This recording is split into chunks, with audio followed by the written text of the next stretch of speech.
ద్వాదశ రాశుల్లో ఒకటి మకర రాశి. మకర రాశి వారికి శుక్రుడు ఎలా యోగిస్తాడు, ఎలాంటి బాధ్యతలు ఇస్తాడు, శుక్రుడు చేసేటువంటి అసలు కార్యక్రమాలు ఏంటి చూద్దాం ఒకసారి. అయితే శుక్రుడు శుభకార్యాలు నిర్వర్తిస్తాడు. శుక్రుడు శుభకార్యాలే కాదండి, కొత్త బంధాలని కూడా కలుపుతాడు. మనలో ఉన్నటువంటి మంచి నైపుణ్యాన్ని వెలికి తీస్తాడు. శుక్రుడు వీటన్నిటితో పాటు కొత్త బంధాలని కలపడం కాకుండా కొత్త బాధ్యతను కూడా శుక్రుడు ఇస్తాడు. మనకి పేరు ప్రఖ్యాత కావాలన్నా, మన ఫేస్ 10 మందిలోకి వెళ్ళాలన్నా, మన మాట 10 మంది వినాలన్నా, మన వైపు మన వెనక ఒక ఎంతో మంది ఉండాలన్నా కూడా శుక్రుడు బలం ఖచ్చితంగా కావాలి. ఒక మనిషి జీవితంలో శుక్రుడు ఎన్నో రకాల నుండి శుభ పర్యాలని తీసుకొస్తాడు. కాబట్టి అలాంటి శుక్రుడు ఇప్పుడు ప్రస్తుతానికి ఎక్కడ ఉన్నాడు అంటే కనుక మేషరాశి నుంచి వృషభ రాశి, వృషభ రాశి నుంచి మిథున రాశి. ఈ మే మాసం మొత్తం కూడా ఈ 2 రాశులు సంచరిస్తూ ఉంటే వెనకాల రవి భగవానుడు వస్తున్నాడు. ఈ రవి భగవానుడు వచ్చేటప్పటికి ఇక్కడ శుక్రుమూర్ధ్యమి అని ఏర్పడింది. ఈ శుక్రుమూర్ధ్యమి రావడం వలన ఈ మకర రాశి వారికి ఎన్నో రకాలైనటువంటి శుభ అభిప్రాయాలు, శుభ యోచనలు కూడా లభ్యపడతాయి. ఇప్పటి వరకు ఒక్కసారి పెళ్లి కాని వారు ఎవరైనా ఉన్నారు అంటే మకర రాశి వారు, వారికి మన అబ్బాయి మన అమ్మాయి అనిపించుకునేలాగా సంబంధాలు కూడా కుదిరేలా ఉన్నాయి. కాబట్టి ఒకసారి చూడండి ప్రయత్నం. అలానే ఈ శుక్రుడు మీకు ఎలాంటి మంచి చేస్తాడు అనుకుంటున్నారా? ఈ శుక్రుడు మీకైతే కనుక ఖచ్చితంగా మంచి చేస్తాడు. ఏదైనా పాల సంబంధించిన ఉత్పత్తులు, అలానే డైరీస్, మిల్క్ డైరీస్ కానీ, జంతు సంరక్షణ శాఖ కానీ, ఇలాంటి వాటిలో ధర్మకర్తలుగా, ఆలయ ధర్మకర్తలుగా, పూజ సామాగ్రి స్టోర్స్ గాను, ఇక ఈ స్వీట్స్ గాని, వీటికి సంబంధించిన షాప్స్ గాని, ఫుడ్ కోర్ట్స్ గాని, ఇలాంటి ఏదైనా నెలకొల్పాలి అనుకుంటున్నారా, నిలబెట్టాలనుకుంటున్నారా, మొదలు పెట్టాలనుకుంటున్నారా? ఖచ్చితంగా మీరు ముందడుగు వేస్తారు. ఖచ్చితంగా మీకు ఎలాంటి బ్యాక్గ్రౌండ్ సపోర్ట్ లేకుండా సరే ఎదిగేదానికి ఎక్కువగా అవకాశం ఉంది. కాబట్టి ప్రయత్నం మాత్రం మీరు 100గా 1000% చేయండి. దీంతో పాటు ఎవరికి మీరు ఏం చేస్తున్నారో చెప్పకండి. మీ మీద నరదిష్టి, నరదోష కూడా ఎక్కువగా ఉంటాయి. ఎందుకంటే శుక్రుడు మీ దాంట్లో కొంచెం నీచంగానే అనిపిస్తారు. ఎప్పుడు కూడా ఏ స్థానంలో శుక్రుడు ఉన్నప్పటికీ కూడా మీ మీద శుక్రుడు కొంచెం తక్కువగానే భావం ఉంటుంది. శుక్రుడికి గురువు కానీ, శుక్రుడికి రవి కానీ, శుక్రుడికి కేతువు కానీ, శుక్రుడికి బుధుడు కానీ చూసినట్టయితే కనుక మీ మీద కొంచెం శుభదృష్టితో ఉంటారు. ఇక గోచార ప్రకారంగా చూసుకున్నట్టయితే కనుక శుక్రుడు స్వస్థానంలో కానీ, ఇది మకర రాశిలో శుక్రుడు ఉండటం, మీరు పుట్టినప్పుడు అంటే చంద్రుడితో పాటు శుక్రుడు ఉండటం, దాంతో పాటు శుక్రుడు మీకు గోచారంలో స్వస్థానంలో 2, 6, 9 స్థానంలో ఉంటూ వారికి శని కానీ, వారికి కేతువు కానీ, వారికి గురువు కానీ స్థలచలంలో మార్పు చూస్తూ ఉంటే గనక మీకు ఆ శుక్రుడు సంబంధించిన కలత్వ దోషం అంటారు. అలాంటి దోషాలు రావడంతో మీకు పెళ్లి త్వరగా అవ్వవు. మీ మీద హిప్నటిజం, బ్లాక్ మ్యాజిక్, వశీకరణ, భాగముఖి, భానుమతి, యక్షిని, అలాంటి స్పిరిట్ లాంటి మందు లాంటి కొత్తగా చేసేటువంటి ప్రతి ప్రక్రియ మీరు నాశనం అవ్వాలి అని చేసే ప్రతి ప్రక్రియ కూడా ఎవరో మీ బంధుమిత్రుల నుంచి చేస్తూ ఉంటారు, మీ చుట్టూతో తిరిగే వాళ్ళే చేస్తూ ఉంటారు. అలాంటి చెడు క్రియలు ఏమైనా చేస్తే మీ వైపు ఎక్కువ శాతం వచ్చేలా కనబడుతుంది. అవన్నీ కూడా పోవాలి అనుకుంటే కనుక ఎప్పుడైనా ఒక్కసారి శుక్రుడికి సంబంధించినటువంటి ధ్యానం కానీ, దానం కానీ, యజ్ఞ యాగ హోమ జపాలు కానీ ఖచ్చితంగా చేసుకుంటూ ఉండాలి. శుక్రుడికి సంబంధించినటువంటి దానం చాలా గొప్ప విశేషంగా ఉంటుంది. దాంట్లో ముఖ్యంగా ఏమనేది మనం చివరి చెప్పుకుందాం. ఇకపోతే విదేశీయాన్ని వెళ్ళాలనుకుంటే మకర రాశి వారికి శుక్రుడు మంచి ఉత్సవంలో ఉన్నప్పుడు వెళ్ళండి. మీకు అన్ని రకాల సానుకూల పడుతుంది.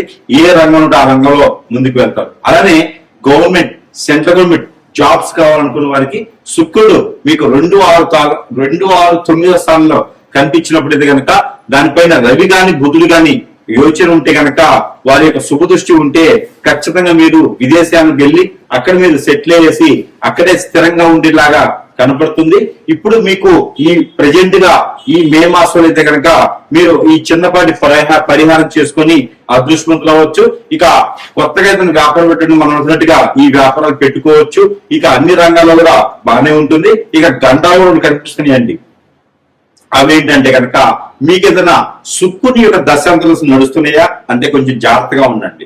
ఎందుకంటే కదా శుక్రుని యొక్క దశాంతరం నడిచే వారికి ఇప్పుడు కొత్తగా వాహనం కొన్నా, ఇల్లు కొన్నా మీకు కొంచెం ఇబ్బంది కలుగుతుంది.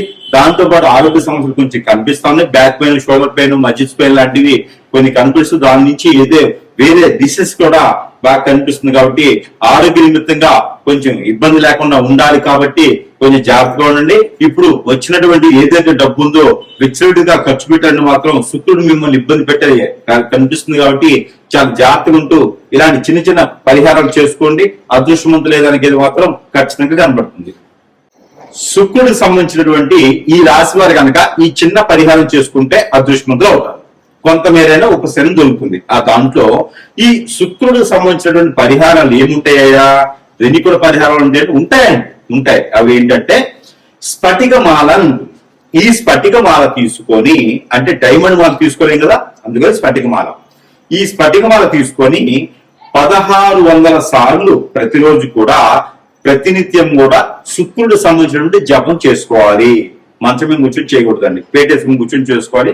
అది గోధుమ కలర్ కానీ అలానే బంగారపు ఛాయలో ఉన్నటువంటి వస్త్రాన్ని కింద పరుచుకొని దానిపైన కూర్చొని మీరు జపం చేసుకోవాలి. 1600 సార్లు చేయలేమండి అంటారా?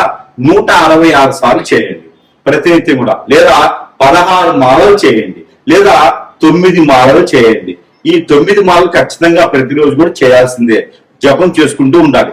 ఓం నమో శుక్ర ఈశ్వరాయ నమః లేదా శుక్రాయ నమః అనేటువంటి బీజ మంత్రాన్ని ప్రతిరోజు కూడా పారాయణం చేసుకుంటూ చాలా మంచిది. ఈ పారాయణం చేసేటప్పుడు చిరంజి కానీ లేదా కాజు, క్యాషునట్ ఉంటాయి కదా, కాజు అంటారు. ఈ కాజు గుళ్ళు తీసుకోండి, జీడిపప్పు గుళ్ళు తీసుకొని జపం చేసుకోండి. 16 గుళ్ళు పెట్టుకోండి, 16 జీడిపప్పులు పెట్టుకొని జపం చేసుకొని వాటిపైన ఒక 9 సార్లు ఊది తినడమా, ఎదుటి వారికి ప్రసాద రూపంగా పెట్టడమా లేకపోతే చేయొచ్చు. అలానే మీకు పాలలో కుంకుమ పువ్వు, తేనె వేసి దీంట్లో తమలపాకులు మిక్సీ పట్టి ఆ ఒక పేస్ట్ ని దాంట్లో వేసి, అలానే తులసి ఆకులు వేసి, అలానే ఇంకా దాంట్లో ఈ యొక్క పన్నీర్ వేసి మీరు సుబ్రహ్మణ్య స్వామికి అభిషేకం చేయండి.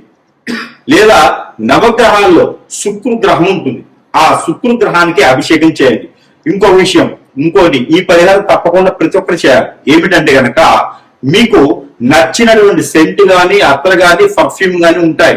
ఇందులో ఏదైనా మీకు నచ్చినటువంటి ఫ్లేవర్ తీసుకొని శుక్రుడు మీకు యోగించాలి అంటే గనక మీరు వేసుకున్నటువంటి వస్త్రాల పైన అది కొంచెము అప్లై చేసుకోండి, లేదా స్ప్రే కొట్టుకోండి. అప్పుడు మీకు శుక్రుడు మీతోనే ఉంటారు, శుక్రుడు మీతో వస్తూ ఉంటారు. ఇకపోతే ఏదైనా అమ్మవారి ఆలయంలో ముడుపు కట్టండి.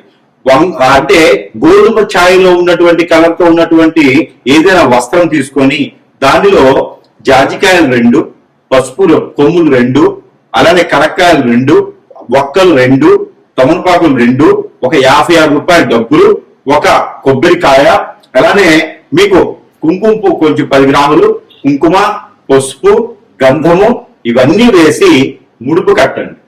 ఈ ముడుపుని ఎక్కడైనా గ్రామ దేవతల ఆలయంలో కానీ లేదా ప్రాసిద్ధి చెందినటువంటి అమ్మవారి ఆలయంలో కానీ ఈ ముడుపుని సమర్పించండి. అలానే ఏదైనా అమ్మవారికి పొట్టు వస్త్రాలు సమర్పించండి. అలానే ఇస్కాన్ టెంపుల్లో అటుకులతో కూడినటువంటి తేనె వేసి అటుకులతో కూడినటువంటి పాలని నైవేద్యంగా సమర్పించేసి శుక్రుడి సంబంధించిన దోషాలన్నీ కూడా పటాపంచలేకపోవాలి అని కొంచుకోండి. ఇకపోతే మీరు ఎఫ్ఐఆర్ చేయగలిగితే పెట్టుకోగలిగితే కనుక పింక్ కు సంబంధించినటువంటి డైమండ్, పింక్ కు సంబంధించినటువంటి ముత్యం పెట్టుకోవచ్చు. ఇది ప్రతి రాశి వారు కూడా పెట్టుకునే యోచన అయితే కనబడుతుంది. ఇంకా దీనికి మించి శుక్ర గ్రహాన్ని గురించి తెలుసుకోవాలన్నా శుక్ర గ్రహానికి సంబంధించినటువంటి విధానాలు కావచ్చు, మీ యొక్క జాతకంలో ఏ స్థానంలో శుక్రుడు ఉండడం వలన కలత్ర దోషం ఉంటుంది, శుక్రుడు ఏ గ్రహంతో కలవడం వలన కలత్ర దోషం ఉంటుంది, ఇవి పోవాలంటే ఈ చిన్నబడి పరిహారాలు సరిపోతాయా లేదా ఇంకా ఏమైనా చేయాలనుకుంటే కనుక ప్రతినిత్యం కూడా మీరు చేయవలసినటువంటి ఒక కార్యక్రమం ఉంది. మీరు సమీపంలో ఉన్న గురువు గారిని కలవచ్చు, అప్పుడు మీకున్నటువంటి సమస్యకు పరిష్కారం కనబడుతోంది. మరొకటి నరదిష్టి, నరఘోష ఎక్కువగా ఉంటుంది శుక్రుడు ఉంటే. కాబట్టి శుక్రుడు నీచులున్నా ఉచ్చంలో కూడా ఈ నరదిష్టి నరఘోష ఎక్కువ కనిపిస్తుంది శుక్రుడి వల్ల.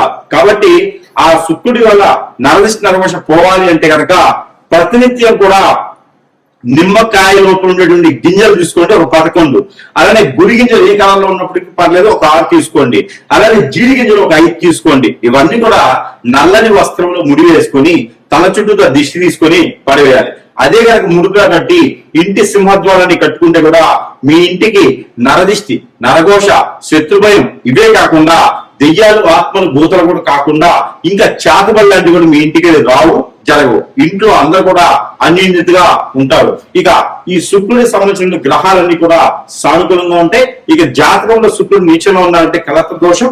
ఆ కలత్ర దోషం ఉందంటే కనుక భార్య, భర్తలు, పిల్లలు అందరూ దూరమైపోతా ఉంటారు. ఏకాభిప్రాయం ఉండదు ఎవరికి కూడా. ఎవరికి నచ్చిన పద్ధతుల్లో వాళ్ళు ఉంటారు. స్ట్రెస్, ఆరోగ్యం పడిపోతుంది. ఎన్నో రకాలుగా ఇబ్బంది పడుతుంటారు. కాబట్టి మీ అందరు కూడా ఏదైనా సముద్రం కానీ, నది కానీ, ఏరు, సెలయేరు, బ్రహ్మగుండాలు లాంటి సమీపంలో ఉంటే కనుక అక్కడికి వెళ్ళేసి మీ యొక్క కట్టు బట్టలు ఏవైతే ఉన్నాయో అవన్నీ అందులో వచ్చేసి మీరు స్నానం ఆచరించి వచ్చేయాలి. ఎక్కడైనా అమ్మవారి కానీ, స్వామివారి కానీ ఆలయం ఉంటే కుంకుమార్చన చేయించుకోండి. ప్రతినిత్యం అది కుంకుమను పెట్టుకోండి. ఎక్కడైనా దానం ఇవ్వాలి అంటే కనుక మీరు శుక్రుడు సంబంధించినవి తెల్ల బఠానీలు, అలానే బ్రౌన్ కలర్ లో ఉండేటువంటి శనగలు, లేదు అంటే కనుక క్యాషినట్, కాజు, జీడిపప్పు అంటారు, అవి మీరు దానం ఇవ్వచ్చు. కలత్ర దోషానికి జీడిపప్పు దానము శ్రేష్టత. మేడి చెట్టు రోడ్డు పక్కన నాటండి, మంచి పనికొస్తుంది. రావి చెట్టు రోడ్డు పక్కన నాటండి, మీకు ఎన్నో రకాల సాగులు పడతాయి. మునగ చెట్టు పొలాల్లో వేసుకోండి, రోడ్డు పక్కన నాటండి, ఇంటి దగ్గర పెట్టుకోండి, చాలా సానుకూలంగా ఉంటుంది. శుక్రుడికి సంబంధించిన దోషం అన్ని ఇలా పటాభించలేకపోతాయి. కాబట్టి వీటిలో ఏ చిన్న పరిహారం చేసుకున్నా కూడా మీరు అదృష్టవంతులు అవ్వలేకపోయినా ఉపశమనం మాత్రం ఖచ్చితంగా ఉంటుంది.